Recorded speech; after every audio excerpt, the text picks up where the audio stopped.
We can now turn to our second panel discussion of the day to debate the latest proposals that were put on the table by the European Commission.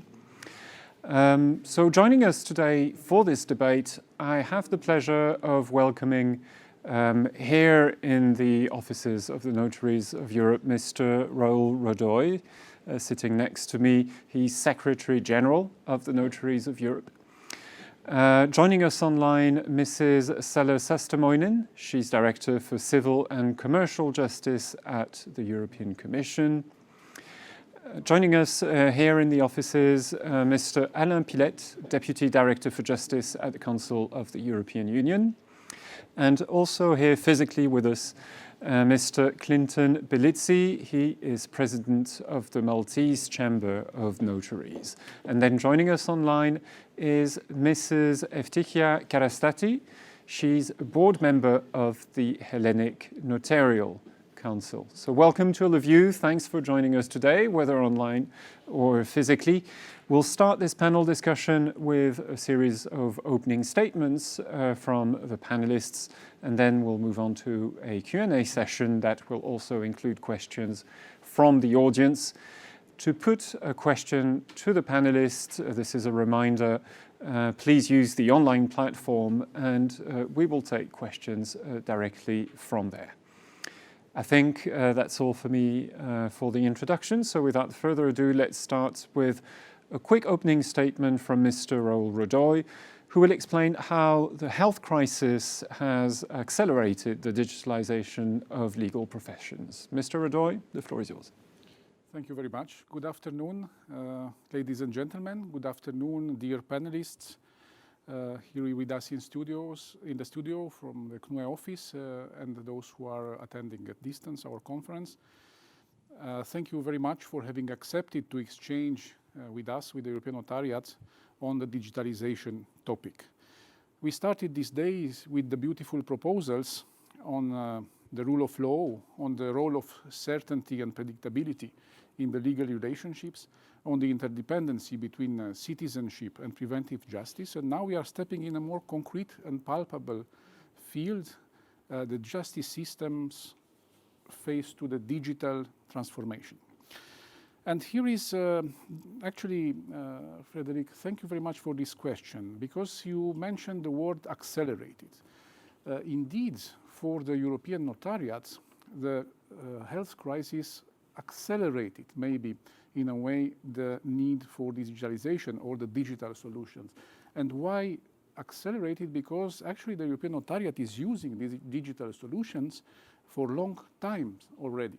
We have heard some examples previously, and besides that we have the authentic digital deed in France, we have digital registers in Romania, we will hear from Malta and from the Greek colleagues also some examples. And in this context, the digital transformation, in our opinion, was the one who started the digitalization in the context of the European Notariat, and the pandemic accelerated, let's say this. It's a really inspired way of putting the things.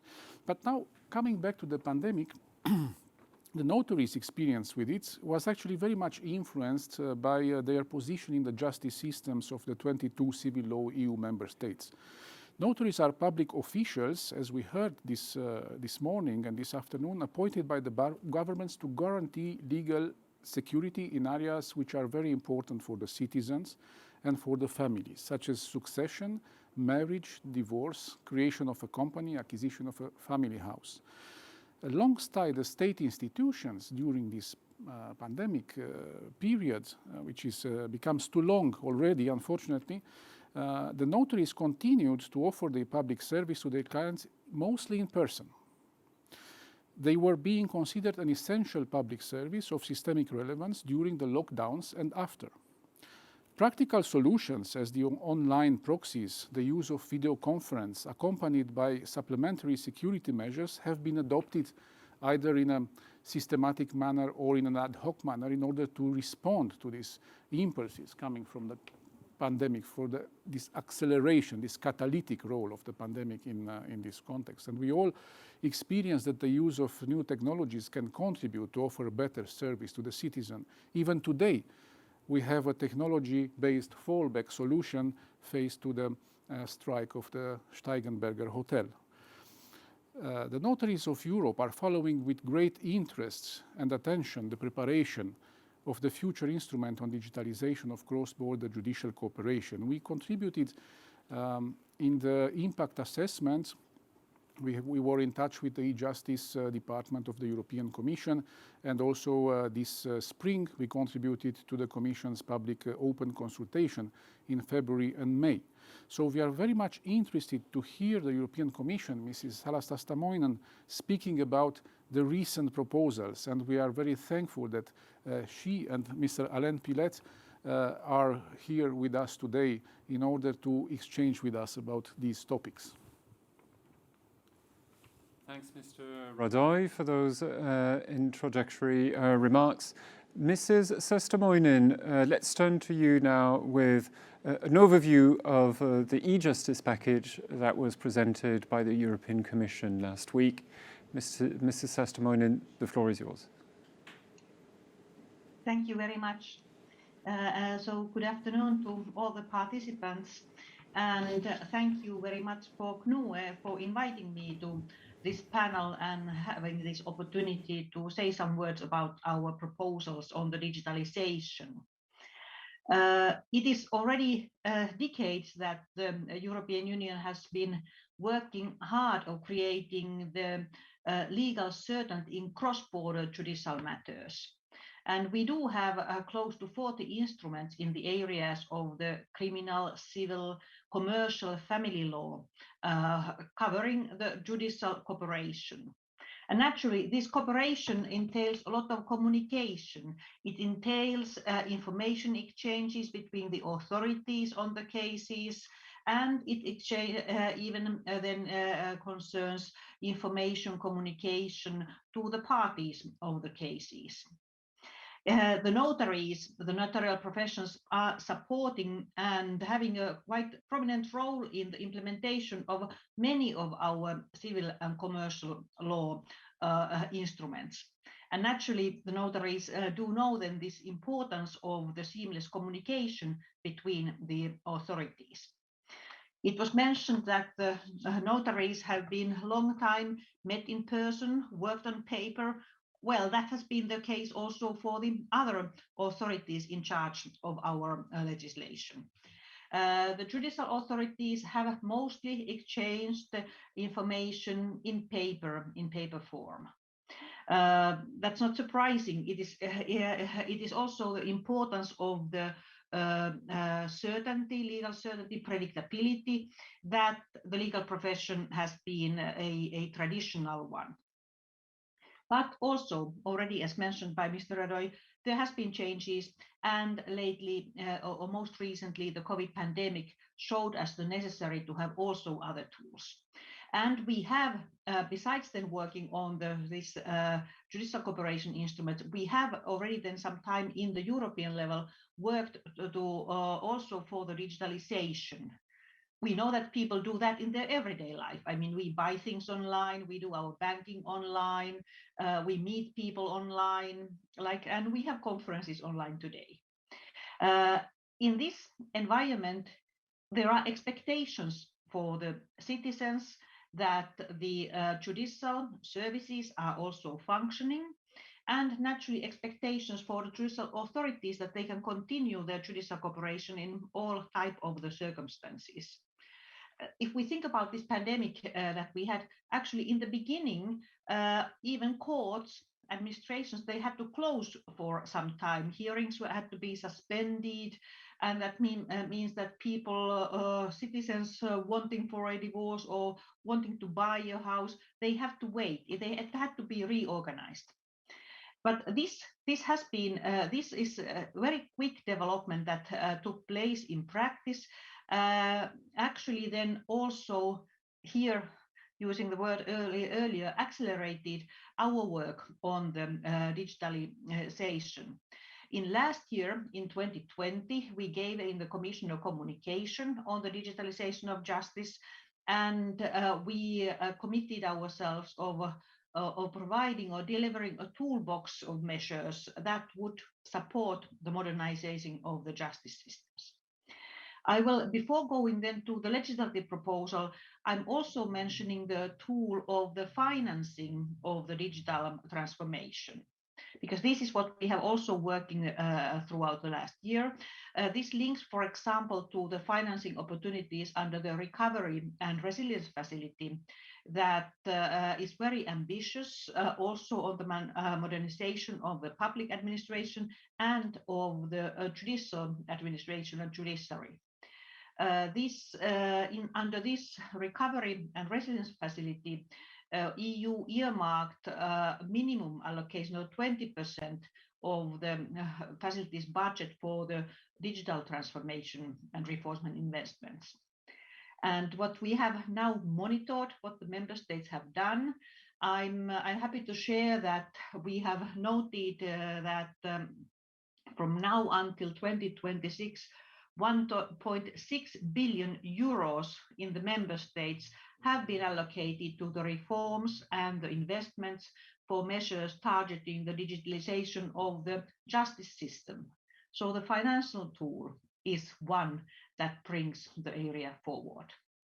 But then going to this, our package on upgrading the European area of justice on the digital side. And there, the flagship initiative is the digitalization of judicial cooperation in civil, commercial, and criminal matters. In this package, we had also two other proposals, one on the joint investigation teams and one on the digital communication in cases relating to terrorism. These I leave rather for less attention today, but look then this side of the judicial cooperation and digitalization. What we are proposing, we proposed actually a package of a regulation and a directive, because we are proposing to review existing pieces of legislation by bringing the digital by default principle in. And that's, as we have both regulations and directives existing, we needed these both instruments. Our instrument proposal covers civil, commercial, and criminal matters. So this is there we propose rules that mandate such matters, or in such matters, the competent authorities shall use the decentralized secure system for exchanges of information and documents. So a decentralized secure digital system. Of course, that we make this kind of communication procedural valid, we also need rules to ensure the admissibility and the legal value of the electronic documents. Furthermore, we have the rules, proposing rules on the validity and recognition of electronic signatures and seals. These are included in the proposal to ensure the effective transition of procedural matters to this digital side, and that in full alignment with the eIDAS framework for trust services. Besides the authorities, we do have also proposals aiming at delivering a truly people-centric justice systems by opening the digital channel to individuals and businesses as well. In this context, the private actors will have the possibility to choose to seize competent authorities via digital tools from their own homes, offices, and that has been the example, for example, now, or the lessons learned from the pandemic side. Politically, we are also then responding to the European Digital Decade targets. It's our ambition that by 2030, all our citizens, civil society actors and businesses can enjoy online access of the EU cross-border justice. That is then part by 2030 for the EU, offering the possibility of the digital access to public administration in all areas by that time. I want to stress already here that it is when I say that the citizens have the possibility to use digital tools, it doesn't mean that they are obliged. It's not a compulsory, but it is a possibility, so an option. This I want to stress because we are fully aware that not everybody have yet a broad access to digital infrastructure or possibly the knowledge to use it in an effective way. So also those Europeans who are wishing to use the traditional ways of seizing an authority, can you do that? That way is open to the individuals and businesses. I would like to mention another key feature of the proposal, and that aims to allow the use of the video conferencing tools for the purpose of holding hearings in the cross-border judicial proceedings. We have had already certain rules on that one, but we are aiming to improve the situation. And that improvement means that this possibility is subject to certain procedural requirements. The video conferencing equipment will need to be available to those taking part, and the courts conducting the video conferencing will have the discretion to assess the specific elements in the case at hand and how they use it. Finally, we had this criminal proceedings side. There we took into account the need to ensure the procedural rights of individuals, including the children. I think that these were the main aspects of the proposal. Proposal will now be then negotiated by the Council and by the European Parliament, and the Commission actually stands ready to support these negotiations and wishes that they will progress then in the speedy way. But I'll stop here now in this main contents, and thank you for the attention and look forward to your questions. Mrs. SAASTAMOINEN, thank you very much. We're looking forward to the debate with you following in a few minutes now. Mr. PILETTE, let's turn to you now for a quick overview of digitalization efforts in the justice system as you see it from your perspective in the Council of the European Union. Mr. PILETTE. Yeah, thank you very much. And thank you very much for having me today with you.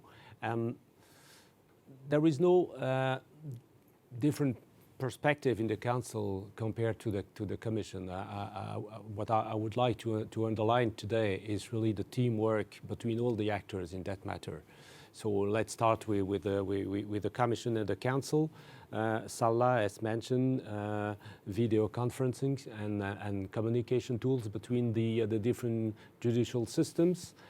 This is really the maturity of those systems is really the result of all the efforts that have been put by the Member State, the Commission, the Council.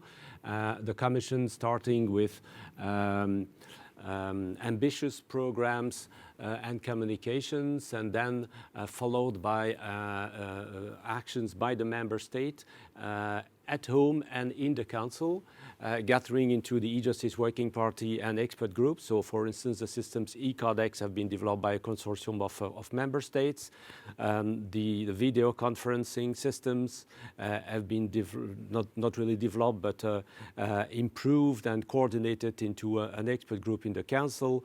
All that with the collaboration and the help of the Commission. So that's really a teamwork.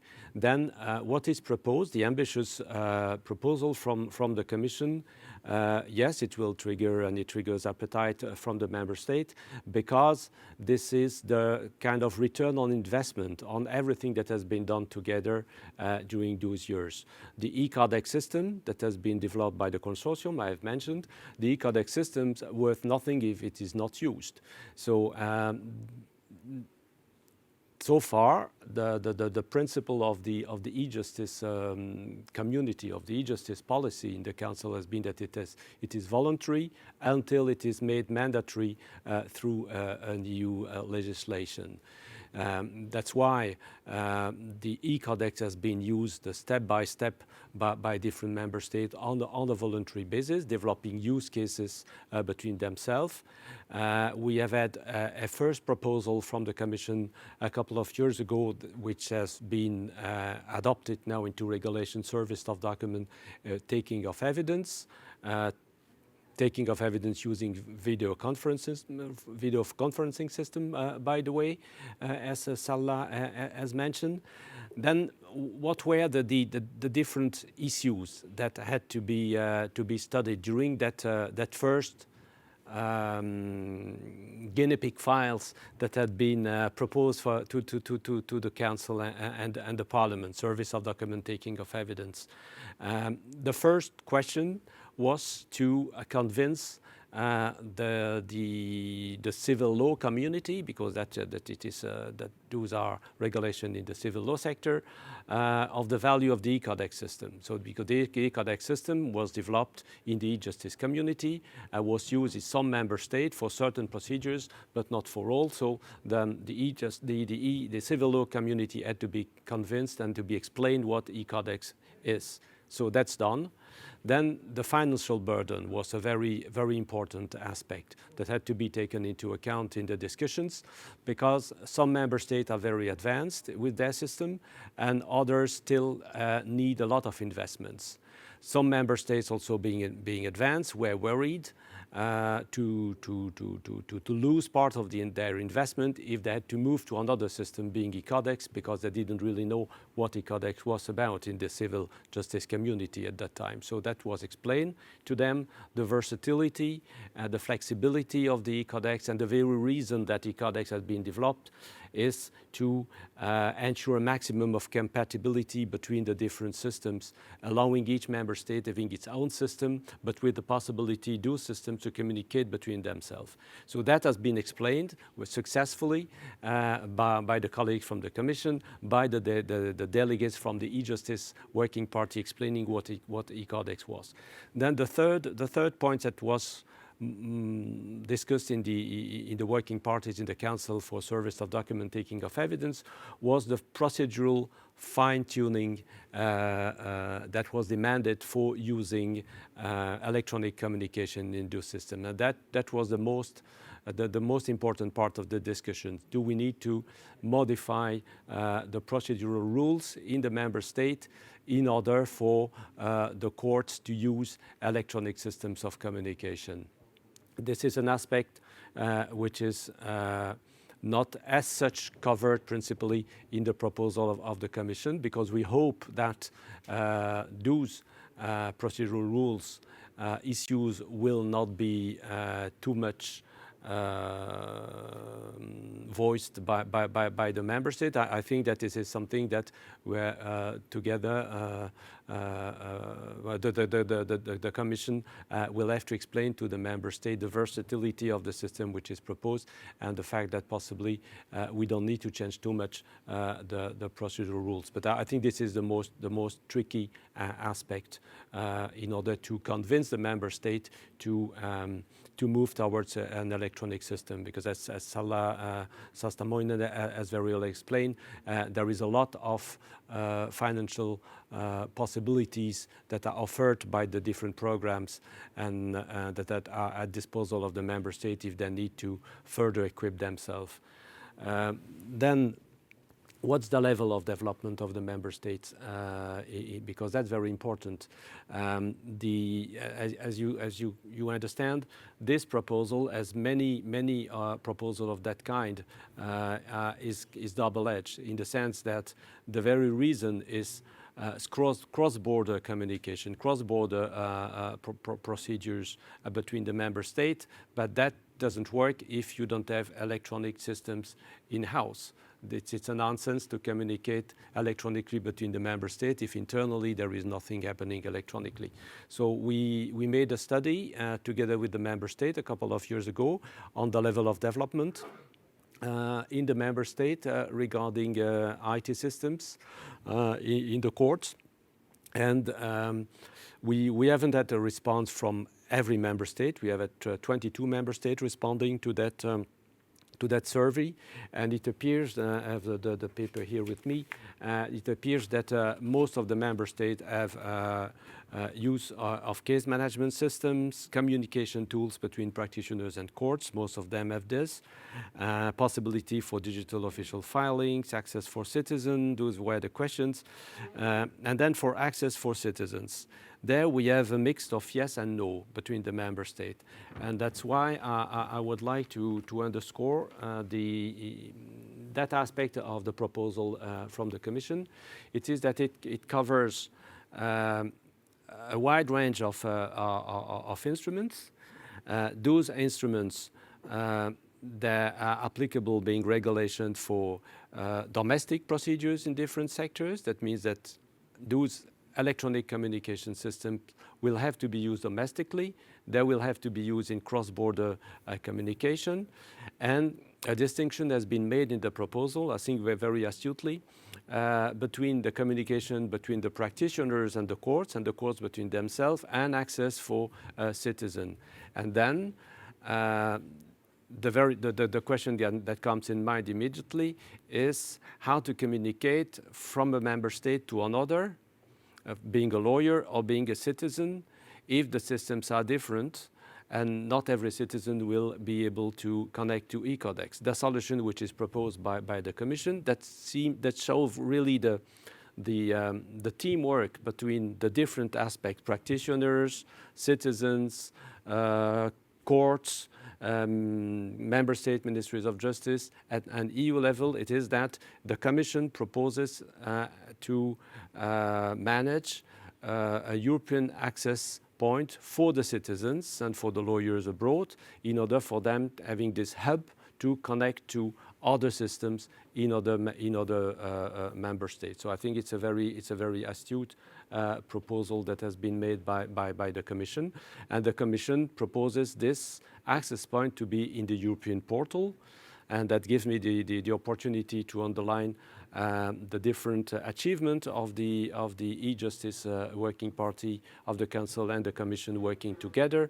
That the first achievement in the first strategies of the Council was the e-Justice portal, and the second achievement is the e-Codex systems. Now the e-Justice portal will be used as being the hub for the hosting the access point that will be managed by the Commission, in order for the citizens to have access through e-Codex to the judicial systems electronically. So it shows really that it's now the combination of the different efforts that we made all together in that sector.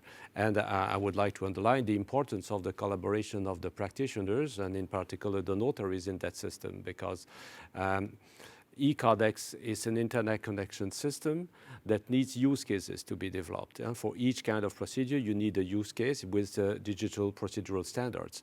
And for those use cases, they have to develop partly by the practitioners themselves. The notaries know which kind of use cases you need to move towards digitalization for a more efficient work domestically and cross-borderly. That's why in the context of the e-Codex regulation, whose negotiations are in the final phase for the moment, and we will have the second and normally last political trialogue between the Council and the Parliament tomorrow. It is foreseen that use cases will be developed in the context of the advisory group of EU-LISA, with the possible participation of practitioners. Practitioners having the possibility to come with use cases, and then working together with the Commission and or EU-LISA on digital procedural standards in order for those use cases to be put in motion. So you see it's really a teamwork between all the stakeholders in the digitalization of justice. Thank you. Thanks very much, Mr. Pilette, for giving us this perspective, and we're looking forward to the debate in a few minutes. Let me turn now to Mr. BELLIZZI. So I believe you will tell us more about the lessons learned during the COVID crisis. Thank you, Frédéric. Thank you, CNUE, for this opportunity, and also to the European institutions for allowing us to come together under this common umbrella, discussing digitalization in a wider context of strengthening of the rule of law and the challenges that we faced that helped us to come out stronger. Taking a leaf from Raul's book at the start of his address today, Raul made a very interesting comment in the sense that the pandemic was an accelerator. It's not something that helped us to jumpstart or to actually start thinking about digitalization. Digitalization, in fact, was always a key strength of the Notariat, where we were always, I believe, at the forefront of embracing new technologies. So the way I would like to see the pandemic is not as an accelerator or as a jump starter, but it was a symbiotic scenario, in the sense that it helped us assess what tools we have built together along these years and bring them together for the better execution of our role as gatekeepers, as protectors of the legal order, of the juridical order. So in a sense, the crisis exacerbated the need for the Notariat to actually embrace all technologies that have been made use of along the years and symbiotically bring them together, always in the greater interest of the respect of the citizens' rights and also to be of service to citizens. Whatever we did was always with the ultimate aim to secure legal certainty and secure citizens' rights in the best possible way, even in uncertain times. So in uncertain times, such as a pandemic crisis, the Notariat remained the hallmark of legal certainty, even when adapting in such an agile manner to new technologies or new ways of working. We remained one of the essential pillars of democracy and the rule of law that remained giving its service together with the other state authorities. So in this way, we had to adapt in an agile way and also contribute together with the rest of the state's infrastructure to ensure that citizens' lives were, at least in the legal aspect, as least disrupted as possible.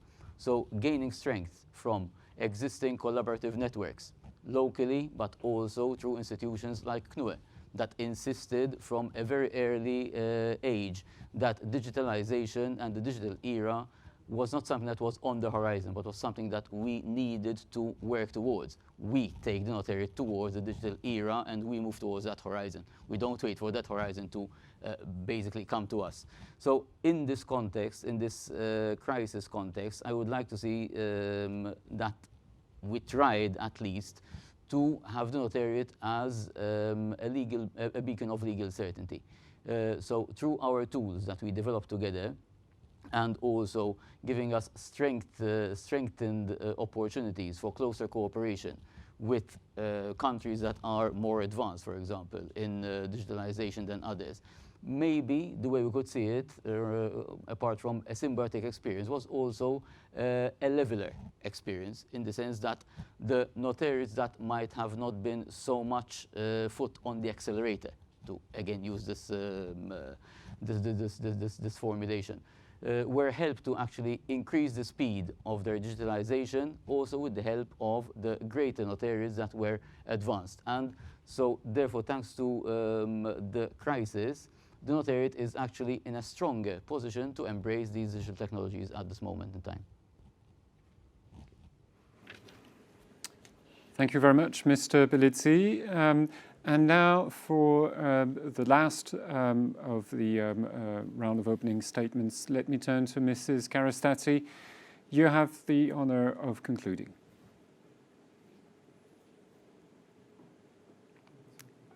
Oh, and Mrs. KARASTATHI, you have to unmute yourself, probably, because we cannot hear you. Yes, can you hear me now? Yes, please go ahead. Thank you. Good afternoon, ladies and gentlemen. Good afternoon to all the panel members and all those who view us online. Thank you for inviting me to participate in this very interesting discussion. It is very important that we engage in the discussion of digitalization concerning offending instruments and the legal certainty, especially the importance of the legal certainty in the digital world. Notaries are intervening at a very sensitive level, when ensuring the application of the law, it is at the level of the parties' consent, which should be given validly, informed, and qualified, since it's producing legal consequences. Let me give you just an example for example, the last will or of the amicable divorce in order to understand the sensitivity level of notarial intervention. These are areas where the interaction of the notary with the client is essential. Therefore, human-centric aspect is key for us. From this point of view, and as public official, notaries can say that one of the main conclusions after the pandemic is that legality in the digital world must be guaranteed and in the same way as in the physical world. The same goes for the protection of sensitive data, of the confidentiality, and of the high security standards. For us, technology should not be an end in itself, but a means to reach the overriding public interest of legal certainty. Speeding up and simplifications are keywords in the context of digitalization. Although improving and adapting processes to the contemporary needs is certainly a shared goal, speeding them up only must not be the highest priority. Individual advice, protection against overreaching as a response to the personal needs must remain in focus. Technology should not be an end in itself, but a means to reach the overriding public interest of legal certainty. With a view to the above, we are assessing carefully the EIDAS EID proposal of June 2021. The EIDAS proposal will be of particular transversal importance. For the European Notarial, it is of utmost importance to ensure that the high level of security of the notarial intervention is guaranteed in the digital world. In this context, we regret that the current framework of the EIDAS proposal is limited to the issuance of EIDs by the member states, and that it does not contain provisions governing the use of these EIDs. The current wording does not allow to efficiently combat identity fraud. For public notarial procedures, it is of utmost importance to make sure that the person signs a document himself, and his identity fraud being a huge problem to be tackled. The public faith of registers is also crucial in this regard. The reading out of an official photo would increase the security of the identification process, and the harmonization of European level would be welcomed in order not to rely on different national solutions. It must be borne in mind that for all couple of public procedures, such as the issue of national ID documents or the notarial authentication procedure, national law requires face-to-face interaction between the applicant and the public authority in order to meet highest identification standards.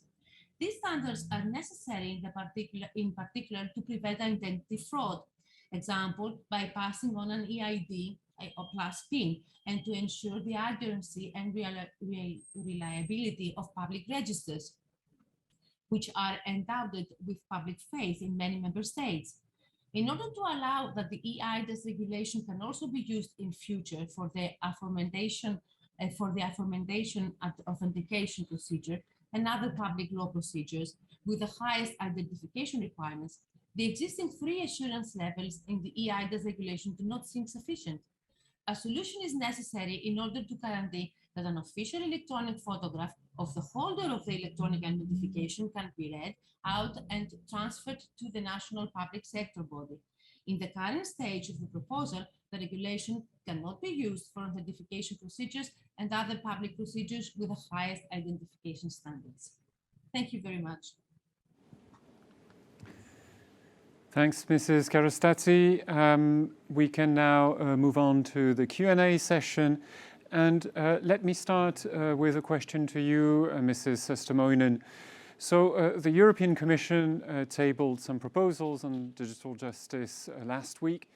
What are your expectations now from the notaries regarding the proposals that have been put on the table? What kind of support do you expect from the notaries? Thank you. Thank you for that question. Thank you for that question. The notaries have been active in the preparation phase, so thanks again for the participation to the consultations that have been very valuable. And naturally, the notaries will be equally important now in the implementation then phase. Well, first, we have the negotiations. And on that phase, the support could come through the member states. So whenever the notaries are supporting the digitalization as we propose, that it would be nice that this is channeling through the member states.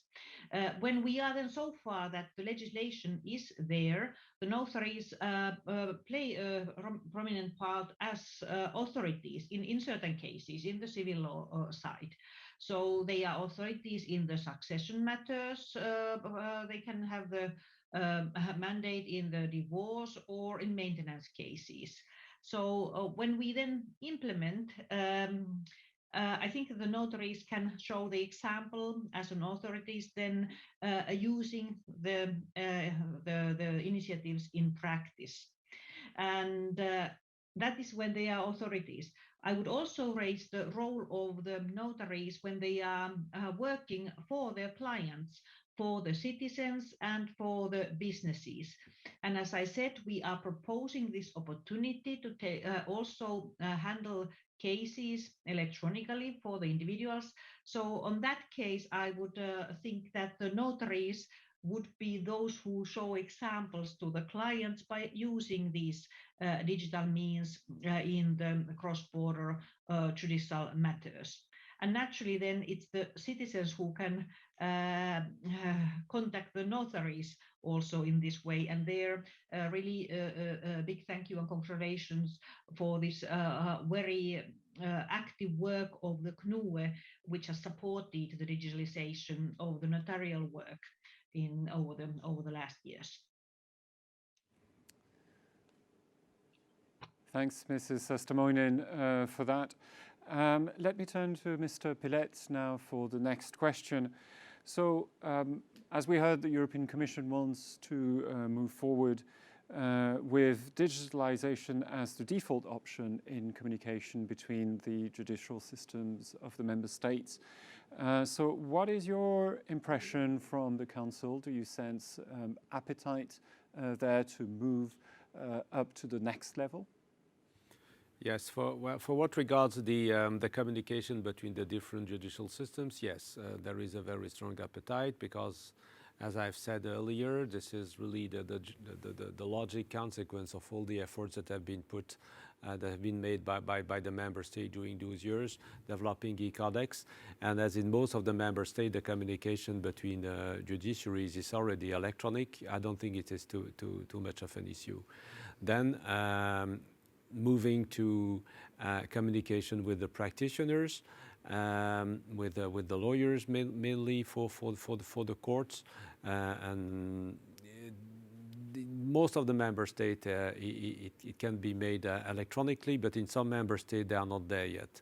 So for those member states, possibly some efforts will have to be made in terms of infrastructure and in terms of development of IT systems, and they will have to make use of the possibilities offered by the EU also in terms of financing those work in order to be ready on time and not to demand to postpone the deadline for implementation of those regulations, because that has been a long discussion during the negotiation of the regulation on service of document and taking of evidence, that because some member states were not ready, they demanded very long period for implementation, and that would mean that the proposal are premature if we have a very long implementation date. So we will have to play with that and to help the member states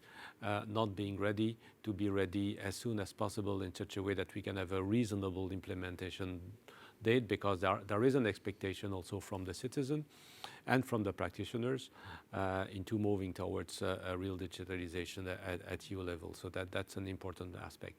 Then the third aspect is the access by the citizen themselves to the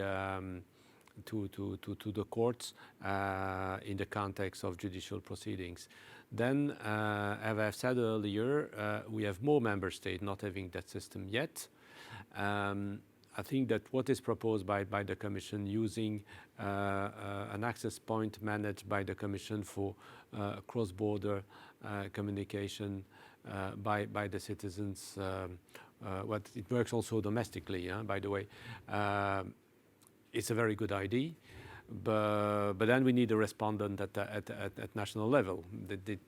The door that will be opened by this access point managed by the Commission must drive to an electronic system in the member states. So then some efforts will be needed by some member state not being ready.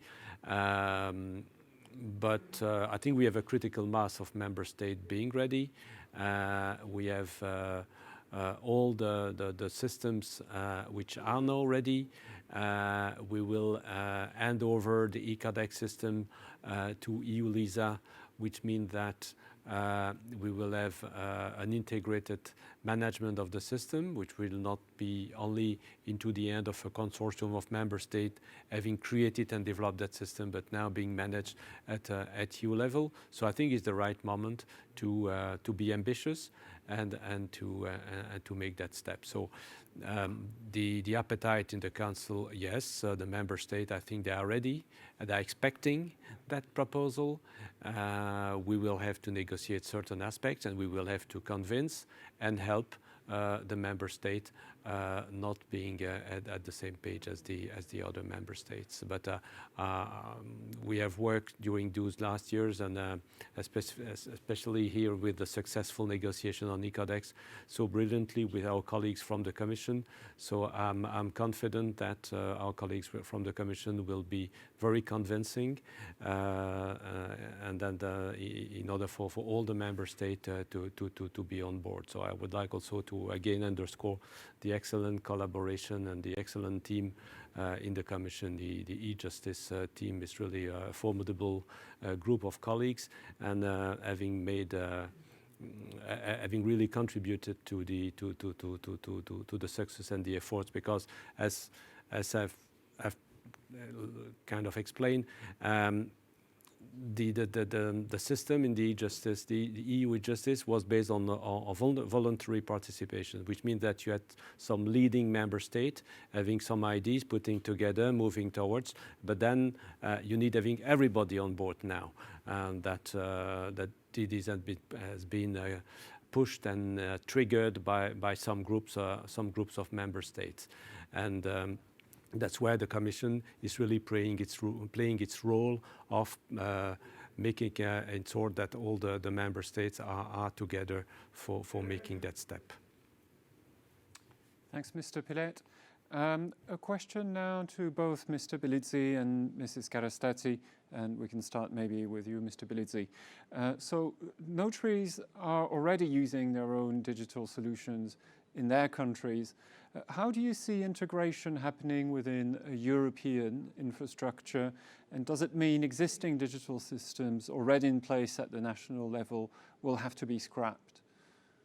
Thank you very much for this very interesting question. It's something that even at a local scenario, speaking from the Maltese perspective, all the investment and all the training that went into implementing digital systems, at least in our little island, which being very, very contained in terms of population and in terms of notaries, makes for a very good test case and pilot scenario. So we as a country have been in a very fortunate place where we can pilot test different solutions that were tried out along the years, including solutions that also try to embrace different types of technologies, also distributed ledger technologies like DLT, for the greater efficiency. But having those systems in place in their own do not make for the symbiotic effect that we were speaking about before.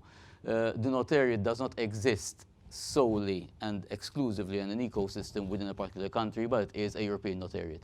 And we learn from what our colleagues are doing, and it is also a symbiotic exchange. So yes, definitely, we are already using tried and tested networks that have been in place as tools for notaries and also for citizens. Like, for example, tried and tested notarial networks where notaries share information. Notaries can safely exchange documents over safe networks with tried and tested protocols that hold the equivalence of the trust that we place in physical documents, now also transferred to the digital realm. So yes, absolutely there is scope for collaboration, there is scope for integration of these services from national level to an EU-wide collaboration network. And this is what institutions like the CNUE work for. This is why the CNUE exists and why notaries bring forward their plans for digitalization also to this table, this European table, so that we can take the best from each country's experience and actually push forward for an integrated solution for a European notariate that serves the whole of the European citizen for ultimately what will be a greater safeguarding of rule of law. Thanks, Mr. BELLIZZI. And so let me put the question now to you, Mrs. KARASTATHI. So do you believe the integration of European legal systems, digital justice systems, does it mean the existing systems at the national level are going to be scrapped or at least fundamentally redesigned? Yes, the European notariates have developed their own IT services in order to provide for digitalization services in their own countries. For example, we have registers in succession, registers in wills, registers in matrimonial regimes, money laundering platforms, e-auction platforms, forming companies platforms in different member states. Because the notariat understand and are aware of the importance of digitalization in whole Europe, they try to provide digital services within the European community. As for example, they are trying to interconnect registers with all the European countries in order for all the information to be passed through the European level. It is very difficult to adjust the systems of all countries in order to create a unique system for all Europe, but it is a goal that the notariats are willing to take. For example, we heard about the EU doc project, which allows us to transfer documents through the different notariats. So we had Ejustice, we had Patulus. We are trying very hard, all notariats, to cooperate with the European Commission in order to find ways to make the information that the notariats have available to all in a very safe manner.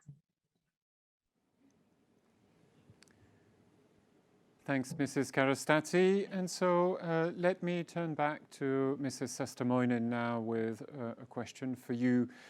So from your point of view, do you believe interoperability can be achieved between the existing national e-justice systems, or do we need to start from scratch? Here I would like to first start by thanking Alain for this raising the excellent cooperation that we have had between the Commission with the Member States on the e-justice aspect, because actually it is this cooperation that we need to continue also to ensure the interoperability. So it is a joint effort, it is a cooperation. So far actually the almost all EU large-scale systems, they have followed a decentralized approach. As some examples, if I take from the criminal justice side, there's a European Criminal Recourse Information System, ECRIS. Or then civil side, we have the interconnections of the national insolvency and business registers. And then, of course, this e-codex that is raised as an example. This e-codex is let's say, behind also our mentioned pilots, service of documents, and taking of evidence. So this system, it enables the cross-border interoperability, but it relies on these national IT portals and back-end systems. And what we want to do from the Commission also, that we want to support the member states that to make it easier for them to then join from their national systems. And for example, for the service of documents and taking of evidence, we are developing that type of the support system then from the Commission. So again, it's a cooperation. I mean, we are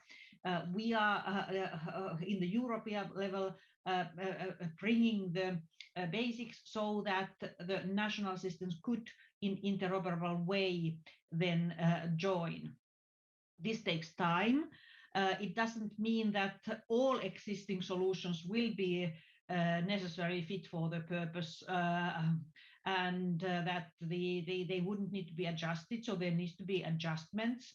What it also requires, it requires work to agree on the common standards and technical specifications. So in order to achieve the interoperability, we need also technically to be able to cooperate in a way that we have the similar starting point and similar rules. Again, an example for the service of documents and taking of evidence regulations.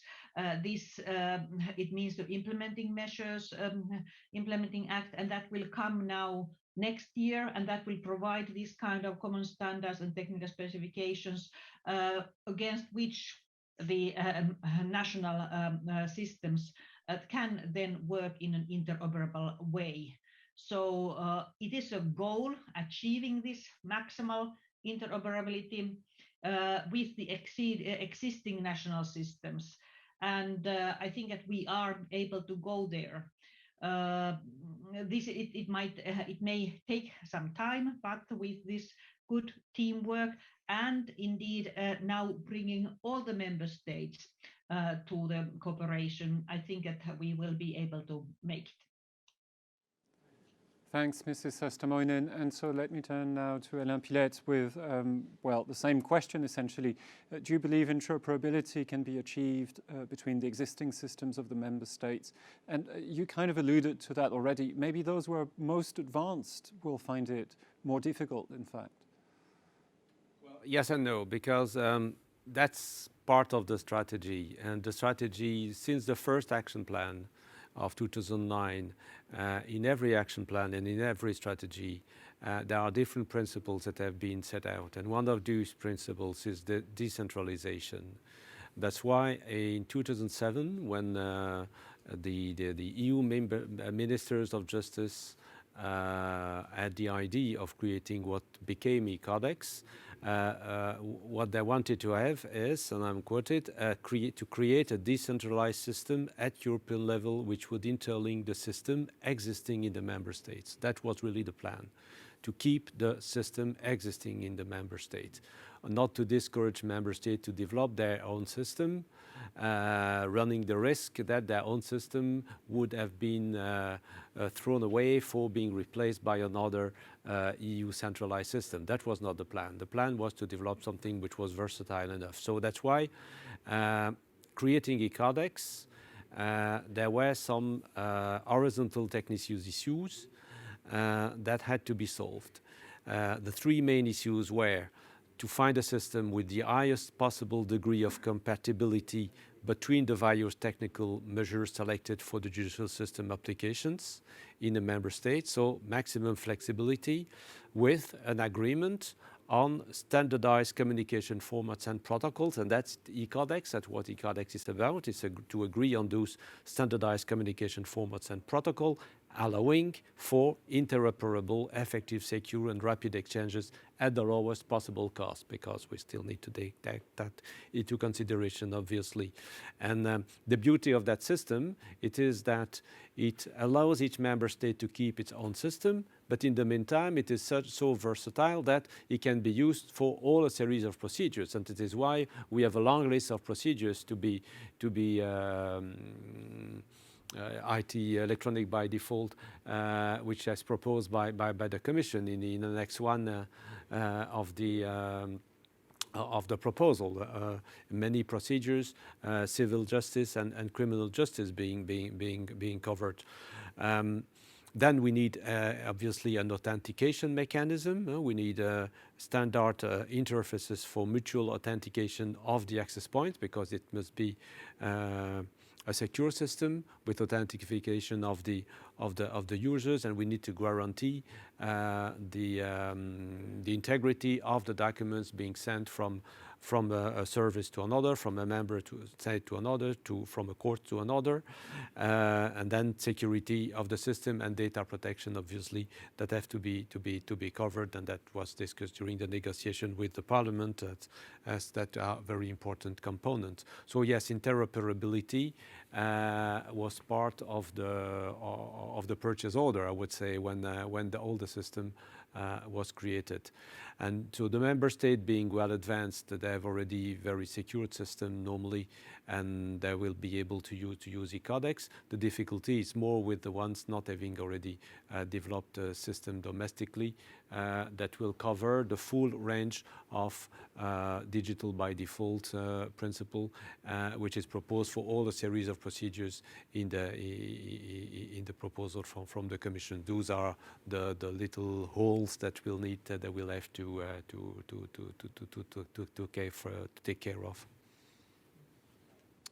Thanks, Alain Pilette. Mr. RADOI, a question for you now. Cross-border cooperation is something which can sometimes be a challenge for notaries. What efforts are the notaries of Europe doing in order to try and overcome that challenge? Thank you very much, Frédéric, for this question. I would like to link maybe to what was said beforehand. We speak about interoperability, and we speak about interoperability when we think about member states and the European system, which is called to, in a way, constitute a motor of exchanges in various procedures among or between member states. But allow me to make a comparison, when we speak about a car, for example, and the motor, a car can have wheels, but can have also a spare wheel. When we are talking about interoperability and member states only, I think we are forgetting the spare wheel. And in our case, allow me to use this metaphor and to say that the spare wheel are the notaries. The spare wheel for the justice system in the non-contentious area is the Notariat, preventing various problems and accidents. And in this discussion about interoperability, maybe the European institutions should bear in mind also the already integrated solutions which are provided by the legal professions. And in this respect, I come back to the question. The European Notariat made a lot of efforts, and we presented this also in the Ejustice cooperation mechanism, in which we were always invited at the level of the Council of the EU, when all these aspects were discussed before the digitalization procedures initiative appeared this 1st of December. And we presented this constellation of efforts that were done at European level. For example, the European Notarial Network. This is a system that inspired from the European Judicial Network and added a digital component to the work of the European Judicial Network in the point of the mutual legal assistance. And here, for instance, the CNUE, with the support of the European Union, created this European Notarial Network in which notaries can cooperate on cross-border cases online. So we have a European instrument, and this is maybe a good example. We have also others. We have the European Network of Registers of Will Association that has the European Network of Registers of Wills, by means of which each and every notary can check whether a will exists in a succession procedure abroad. Well, this is maybe an even better example, because with the digitalization proposal, the Commission intends to extend digitalization to the judicial cooperation regulations. And for instance, the succession regulation has an important component linked to the testamentary part of the succession. And the notary will use ENRA, the European Network of Registers of Wills, to search a testament abroad and eventually to receive a testament from abroad. So in this case, I'm thinking about the interoperability with an already existing European system created by a legal profession, which is in our case, because we are today in the context of the Notariat, the European Network of Registers of Wills, or the European Notarial Network, or EUDOC. EUDOC is a system that transmits documents from a country to another, that was presented previously, and in our General Assembly, many believe that this would be a system that, for instance, outside the scope of the judicial cooperation regulations, like family law, succession law, etc., we also transmit documents in the context of real estate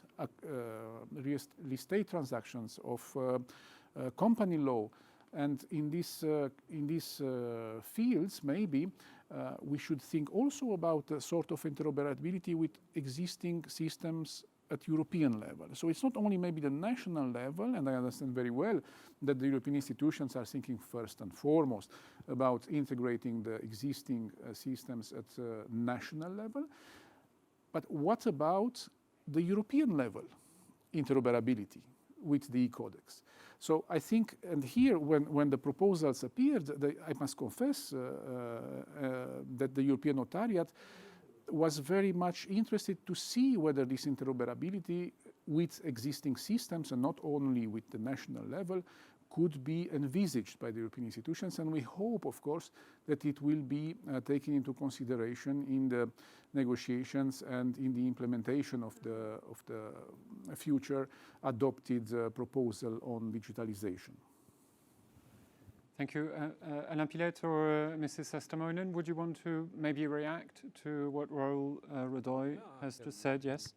Yeah. Or otherwise, Salla first, if she wants, as you prefer. Ladies first. Mrs. SAASTAMOINEN, go ahead. Thank you. Naturally, we are indeed interested of building up what already exists, and naturally we have been interested of building that also through this financial support I mentioned earlier, that we are using the different tools. Our aim is then naturally to find that type of the solutions where we can have all the member states. So this is then always the next step of when building something which has been done by one profession, in this case notaries, so that it could be basis for something that can cover all the member states. Well, but with this kind of the comments, I really comment the work that the CNUE has done of already bringing this basis and showing that, for example, that between those countries who now participate, it's possible. So this is always encouraging to the rest of the member states when we talk about the interoperability.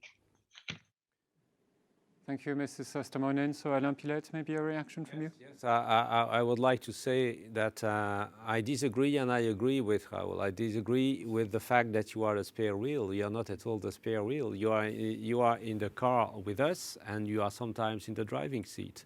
And that's all the objective of that cooperation that we have been building so far. So Raul has mentioned registers of wills, land registers. So part of the big efforts of the justice community has been to create those registers and to ensure the interconnection of all those registers.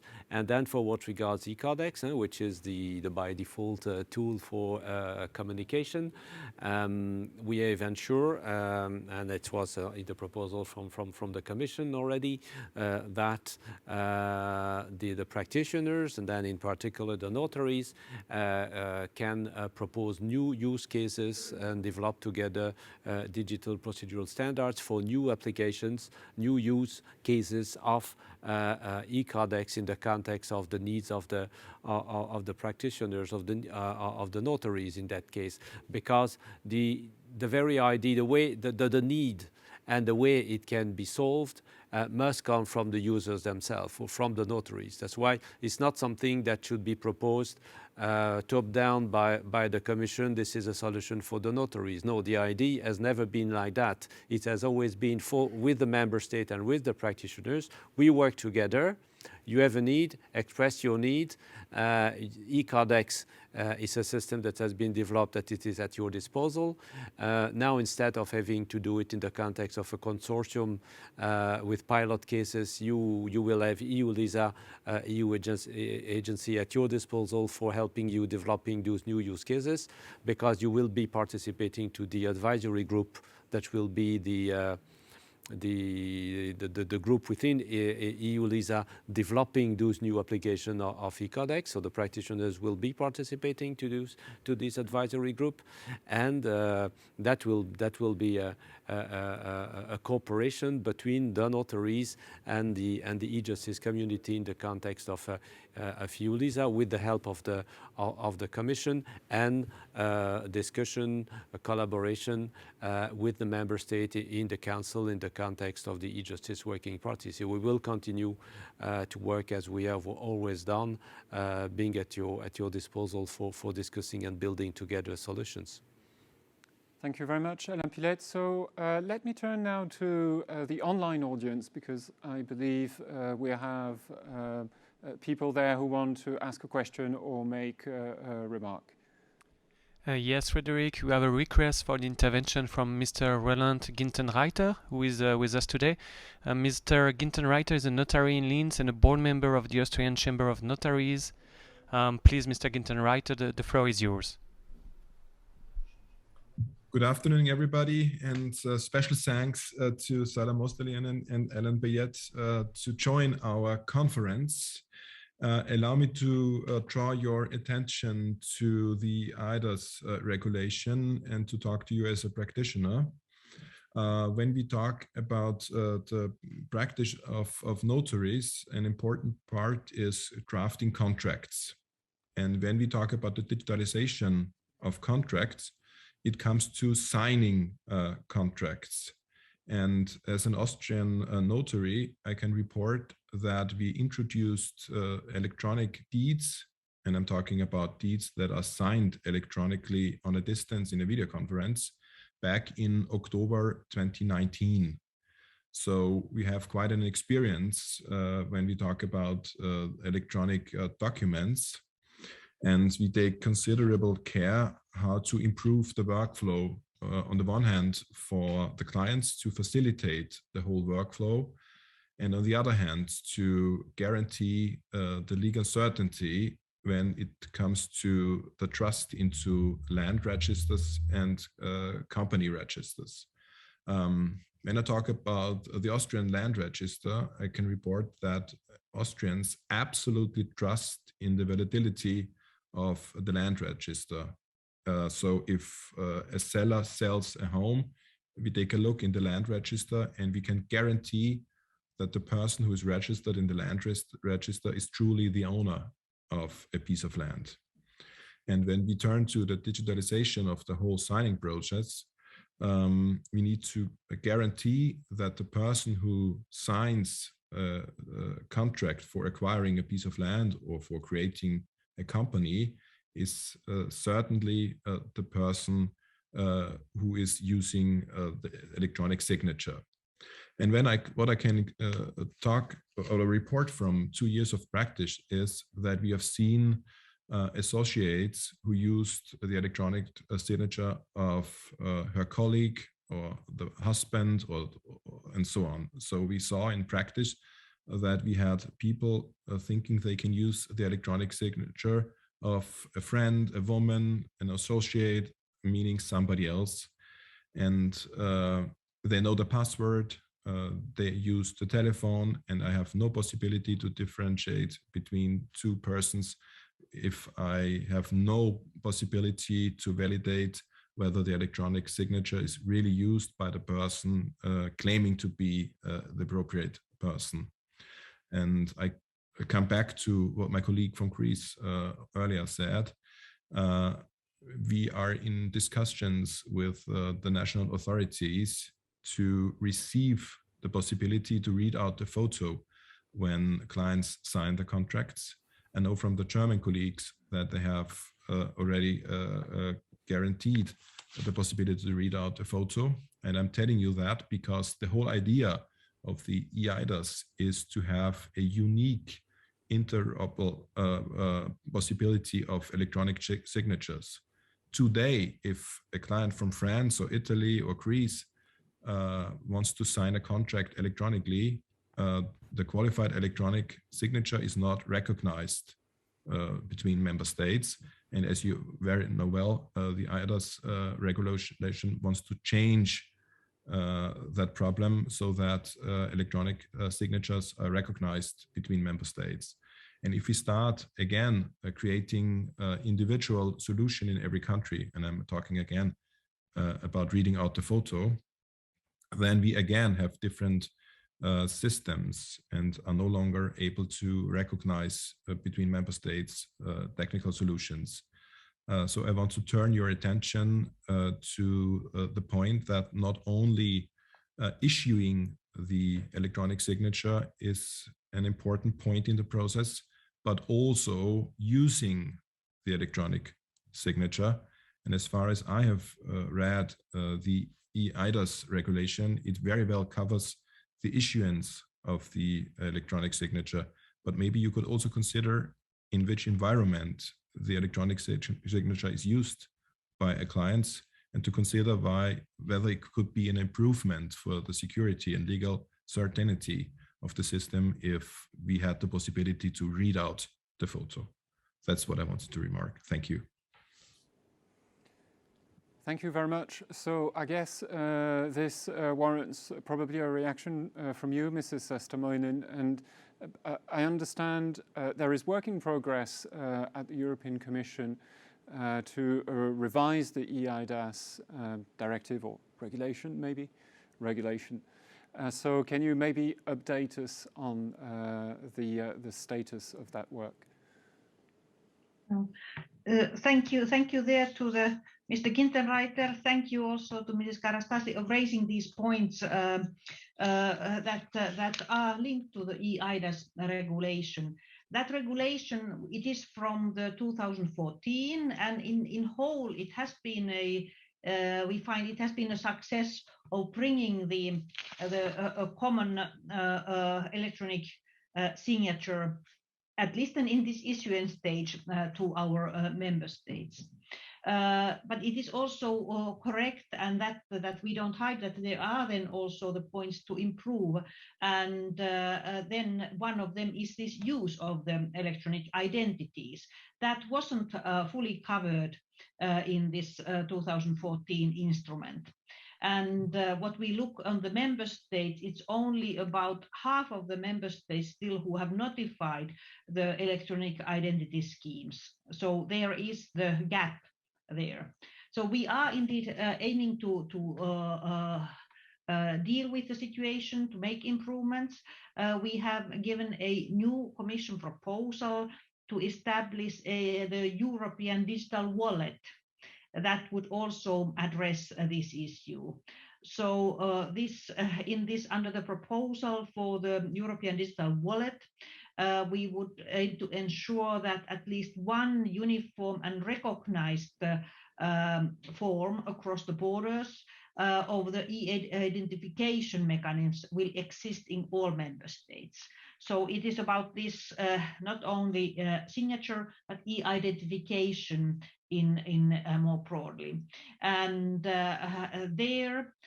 this is so we are able to tackle. It is a proposal, so it requires again the legislative negotiations. The eIDAS revision. It's also actually, I take there was where actually Mr. Gintenreiter finished saying that somehow referring couldn't be the environment where the eIDAS is used, taken into account. So in the revision, what we now propose is a possibility to determine role-specific attributes in this electronic context, the European context. The new rules would allow then member states to set up different attribute providers.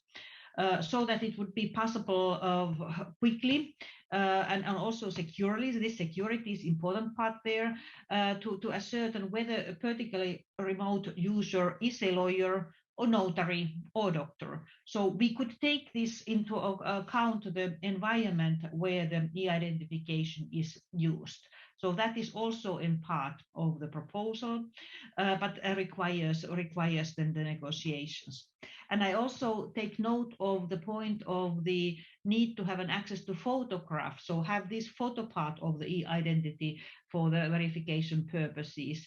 That is possibly not yet fully covered in all the cases, but inside of the Commission, it is being discussed also with the lead Directorate General, which is DG Connect. So the problem is identified, and that is already then something where one can then try to find then an improvement. But very important points in practice, and I think that indeed in the European level we will aim to do better, and it is also part of this continuous progress on this area. We start somewhere, but when we notice then what is still missing, if there are gaps, we try to improve it for the next rounds. Thanks very much, Mrs. SAASTAMOINEN. Let me turn to you now, Mrs. KARASTATHI. As a notary, verifying the identity of your clients is a crucial aspect of your work. So can you explain how this is done currently and how you think this could be improved? Well, verifying the identification is the first step in drafting an authentic instrument, a contract. The legal capacity of a person to participate in an authentic instrument is crucial. It is one of the pillars of drafting an authentic instrument, the first one and the most important. It will define the legality of the instrument. The notary plays a key role in identifying the person who drafts the contract. And that, of course, is something that it is done on paper now when the contract is done in front of the notary, when he can see his ID and can see the person as well that contracts the document. But in a digital world, the things are different. And that's because the same legal certainty that the notary must have when drafting a contract and has the person who contracts in front of him, the same legal certainty must have when this is done digitally. That is why I said before that the eIDAS system is a system that produces IDs, but does not really solve the problem of verifying the ID. Because if we have ID theft, for example, the notary is not able at the moment to identify the person, and that means that the legality of the authentic instrument is compromised. That is why we have to find different methods in order to verify the person who actually contracts with us in a distance or digitally. That is why we need to find different approaches in verifying the identity of the person. For example, maybe video conference, maybe a certain way to identify that the ID in the person who holds it is the same and the one and the same. In any case, it is very, very important that the legality that we promise by contracting an authentic instrument has to be in the physical world, has to be the same in the digital world. It is very important because the legality is the first and most important thing and the certainty that the notary gives to a contract. And that is something that we do not want to lose in any case. Thank you. Mrs. KARASTATHI, so let me turn to you now, Mr. BELLIZZI. What are the recommendations from the notaries of Europe when it comes to the revision of the eIDAS regulation? So basically, in essence, I can actually sum up what has been already said by Eftychia and the other colleagues.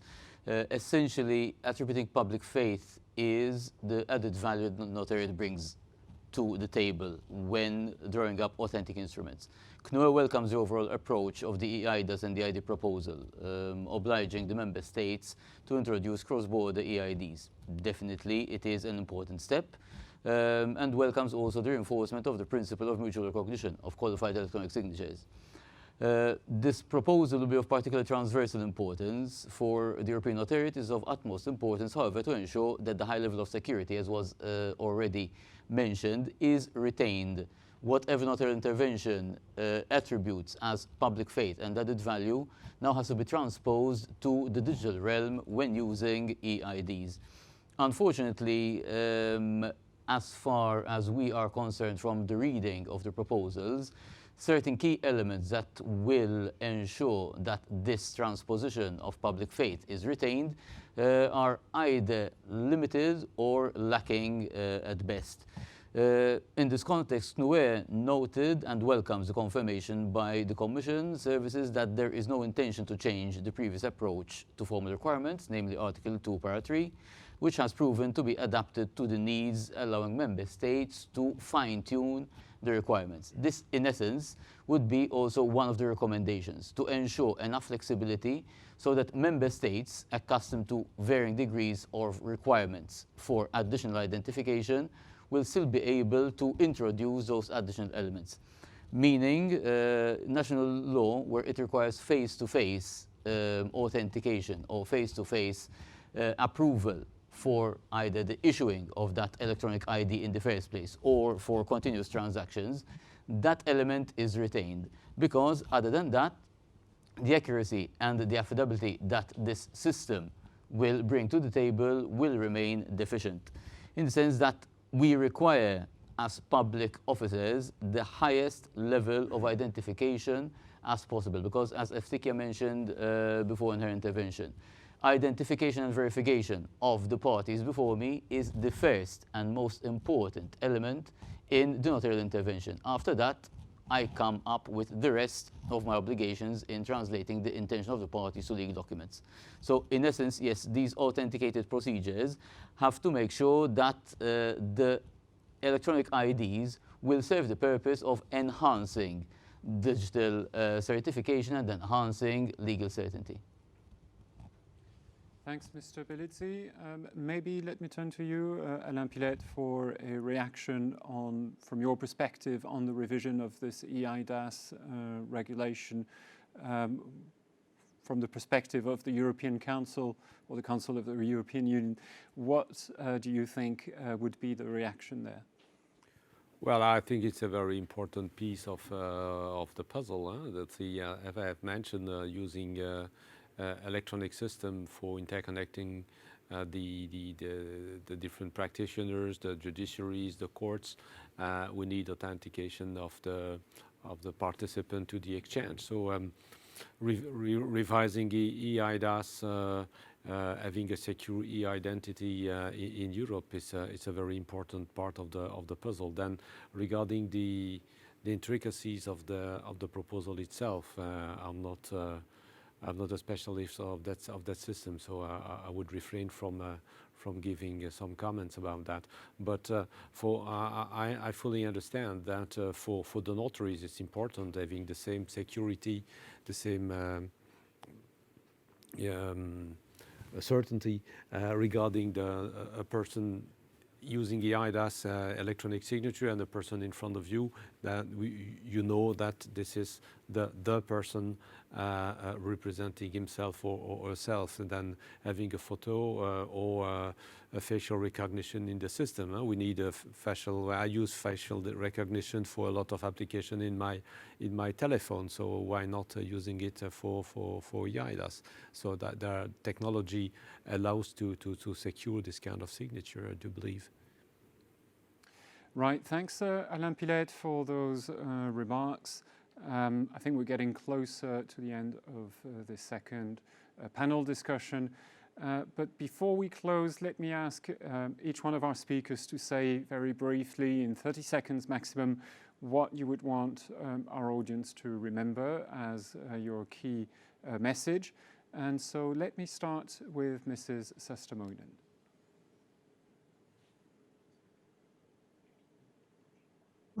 Thank you for the whole discussion today. we in the Commission, we aim to bring forward the digitalization also in the area of justice, in the civil justice, in the criminal justice, and furthermore.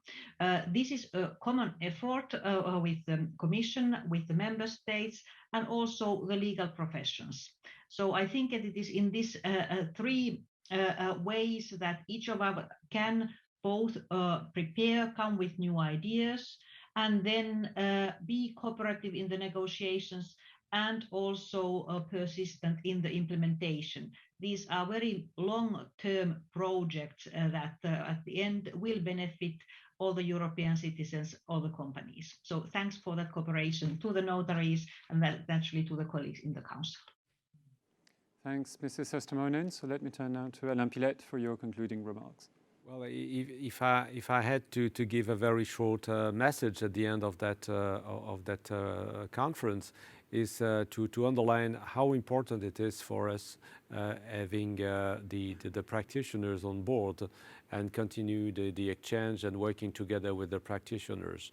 And as I said earlier, the solutions, the ideas must come from the real world, so from the notaries for the issues the notary want to raise, the solution the notaries would like to propose, and then working together in such a way that we can put them in motion, being for electronic signature, being for interconnection of the registers, communication between the different notaries, mediation. I know that the notaries are also active in mediation.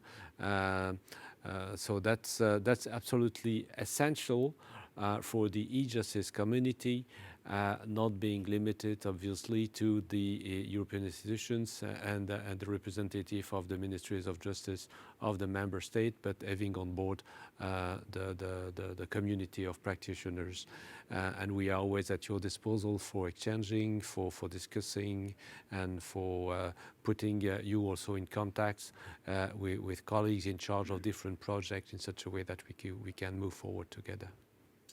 Thanks, Alain PILETTE. And so let me turn now to Clinton BELLIZZI for your own concluding words. Thank you very much for this opportunity. I think what we are learning here is that digitalization is not an end into itself and must not happen just as an end to itself, but rather to expedite and to ensure that legal certainty is maintained all throughout the processes.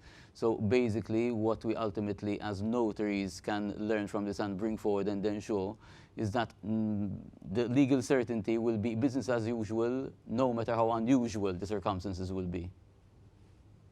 Thanks, Mr. BELLIZZI. And so turning now back online to Mrs. KARASTATHI for your own takeaway message. I think what we have to take from this meeting is that notaries and then CNUE especially is here to help digitalize the justice system. But in doing so, it will help also legal certainty, and notaries are here to give the legal certainty that is needed in order for the justice to be digitalized. So we are here for remarks and proposals in order to move forward in the digital future. Thank you. Thanks, Mrs. KARASTATHI. And now to conclude, Raul RADOI. Thank you very much. First of all, to our dear guests from the European Commission and the Council, and also in a personal way, I would like to express gratitude to Ms. SAASTAMOINEN, to Mr. PILETTE for the long years cooperation with the CNUE, for having co-opted us all the time in thinking about the future of Europe in the field of civil justice, in the field of commercial justice. We are very proud to be on your side when it comes to bring forward the European legislation, the implementation of the European legislation, and also to contribute with ideas, to co-work in projects, in training with the European institutions in order to make EU law more effective. We are at your disposal also during the process of digitalizing the justice systems. Obviously, we are very pleased to have heard that European level systems, national level systems, professional systems would be able to coexist in the plans of the European institutions. And in the end, allow me to join my colleagues and to say that in a digital by default world, notaries expect legal certainty by default. Thank you very much. Thanks, Mr. RADOI. I believe that this wraps up this year's annual conference from the Notaries of Europe. I hope you enjoyed it despite the restrictions that prevented us from meeting all here physically. For my part, I have two thoughts, very personal thoughts, to summarize my impression after today's event. The first is a sense of gratefulness because the COVID crisis actually indeed showed us that our judicial systems were actually very resilient, and the notaries proved that they were flexible enough and inventive enough to find new ways of fulfilling their mission during the crisis, and I think for that we can all be grateful as European citizens. The second is a message of encouragement. With the latest package presented by the European Commission, we are now taking digitalization of justice to a new level. My hope is that the notaries will help bring this package forward because digitalization is something that speeds up administrative processes and brings the legal certainty and the convenience that we all want as European citizens. So with that, I wish you a very pleasant evening, and I hope to see you again next year. Bye-bye.